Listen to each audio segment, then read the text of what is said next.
Bonsoir à tous, soyez les bienvenus. Il y aura des larmes, il y aura de la joie, il y aura de la passion. C'est le Clubhouse, le sommaire de cette émission. Dans quelques instants, nous allons avoir le plaisir de recevoir des buteurs sur ce plateau. Tout d'abord, Jussier, le Brésilien, 3 buts cette saison, 2 en championnat, 1 en Coupe de France. Il était forfait face à Créteil, blessé au ischio-jambier. On prendra de ses nouvelles. Nicolas Maurice Bellet, lui, a ouvert aussi son compteur but face à Valenciennes. C'était il y a 15 jours. Quels sont les objectifs qu'il se fixe? On lui posera également la question. Il sera là dans quelques instants. Et puis une interview avec Marc Planus. Marc qui nous parle donc de cette deuxième partie de championnat. La Coupe de France avec Lyon en ligne de mire dans 15 jours. Et tout d'abord, ce déplacement à Évian-Thonon ce dimanche. Eh bien voilà, le premier invité de cette émission s'est installé. Jussier, bonjour. Bonjour. Comment ça va? Salut. Candice est là également. Bonjour Candice. Bonjour Emmanuel. Vous allez bien? Ça va super bien. Eh bien ça a l'air. Surtout après une Coupe de France comme celle-ci, on ramène une victoire, c'est bien. Exactement, on va revenir justement sur cette qualification pour les huitièmes de finale de la Coupe de France. Tout d'abord, on va prendre de vos nouvelles. Jussier, comment ça va physiquement, bien évidemment? Ça va très bien. Voilà, cette semaine, j'ai pas été avec le groupe. J'ai pas pu d'ailleurs parce que j'étais blessé. Heureusement, je reprends avec le groupe cet après-midi. Et puis, normalement, pour le prochain match, je serai prêt à être dans le groupe. Bon, bah, c'est une bonne nouvelle. Vous aviez quoi exactement? J'ai senti les ischios.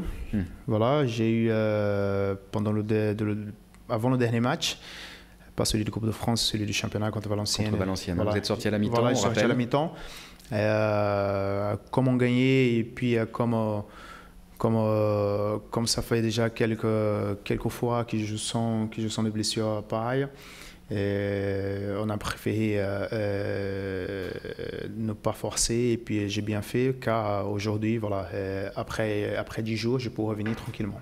Bon, on rappelle les faits, donc c'est la première mi-temps de Valenciennes, Bordeaux mène 2-0, vous marquez d'ailleurs le premier but et vous ressentez au cours du match une petite douleur derrière la cuisse, c'est ça? Tout à fait. Légère. Et donc mesure de précaution, à la mi-temps, vous interpellez le staff et vous demandez d'être remplacé, c'est exactement ça? Voilà. Et je crois que c'est David Bellion qui doit rentrer à ma place. Exactement, voilà. Ma mémoire est bonne. Heureusement, c'était il y a 15 jours. C'était pas non plus. Hein.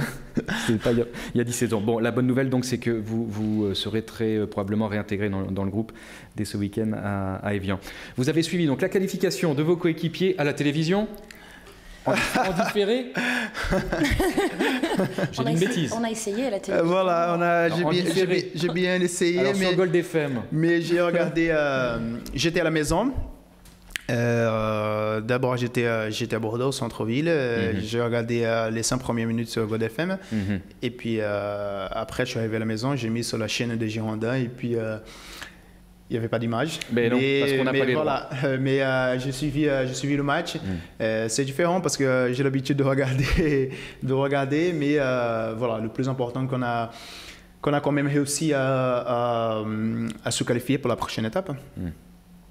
Je vais faire un petit rappel parce que vous m'en donnez l'opportunité. On va rappeler donc à nos abonnés que Girondins TV n'avait pas les droits de diffusion du direct. Girondins TV avait les droits de diffusion en différé de cette compétition qui appartient à la fédération et donc à France Télévisions et à Eurosport conjointement. Voilà, mais nous étions les seuls à pouvoir vous proposer en différé donc la captation de cette rencontre.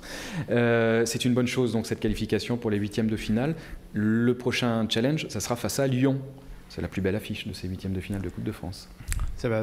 Pas simple non plus. Ça sera pas simple, parce que d'ailleurs jusqu'à présent ça n'a pas été simple, même avec des équipes qu'on ne va pas considérer comme des grosses équipes, mais qui nous a posé quand même des problèmes jusqu'à présent.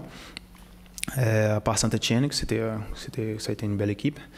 Mais je pense que c'est une occasion de montrer. D'ailleurs, on est toujours très motivé avec des grosses équipes et j'espère que ça sera le cas contre Lyon. Vous entendrez dans quelques instants Jean-Louis Triot, justement le président des Girondins de Bordeaux, qui nous parle de cette qualification et qui nous parle du prochain adversaire des Girondins de Bordeaux en Coupe de France. Ma chère Candice, oui. On va parler de match aussi avec vous. Exactement, on va parler sport, on va rester dans le sport. Je voulais savoir, est-ce que tu regardes le foot ou des matchs en dehors du football à la télé? Est-ce que tu suis le sport en général? Oui, je suis un peu, pas l'Open d'Australie en ce moment. Non. Non, pas l'Open d'Australie. J'aime bien le tennis. J'aime bien le tennis, mais je ne suis pas trop. D'ailleurs, j'habite à côté de...